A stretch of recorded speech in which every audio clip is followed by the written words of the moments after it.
est-ce qu'il y a beaucoup de sucre ajouté dans les compotes pour bébés?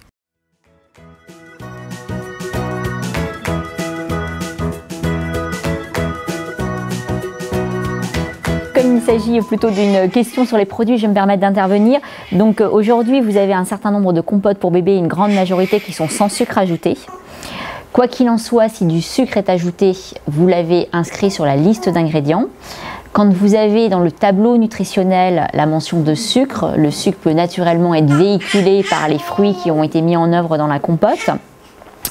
J'attire votre attention sur le fait que, comme on l'a évoqué tout à l'heure, les compotes qui ne sont pas des compotes destinées aux bébés peuvent, elles, contenir du sucre. Ils peuvent contenir du sucre de façon beaucoup plus importante que les compotes bébés. Et quoi qu'il en soit, si du sucre venait être à rajouter dans une compote bébé, on a également pour le coup des taux qui sont limités dans les aliments pour bébés. Donc on n'a pas le droit de dépasser un certain seuil de sucre dans les aliments pour bébés. Alors, petit aparté également sur les édulcorants. Vous savez toutes maintenant que pas d'édulcorants dans les aliments pour bébés. Donc il n'y en aura pas dans les aliments prêts à consommer que vous trouverez dans le commerce. N'en rajoutez pas non plus dans vos aliments faits maison.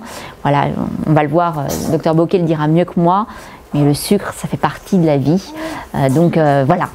Oui, donc le sucre, fait partie des aliments normaux.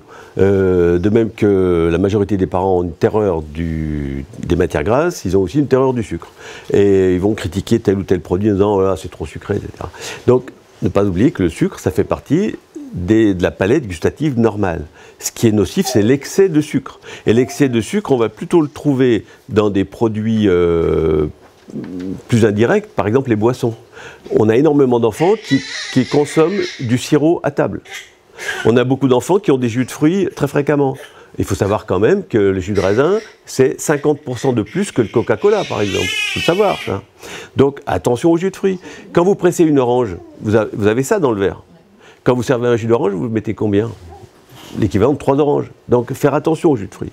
Jus de fruits, c'est pas mal, mais en quantité adaptée. Et puis, attention aussi au soda, bien sûr. On a vu dans l'enquête Nutri-Bébé qu'il y a un certain nombre d'enfants qui ont déjà des sodas régulièrement dès le plus jeune âge.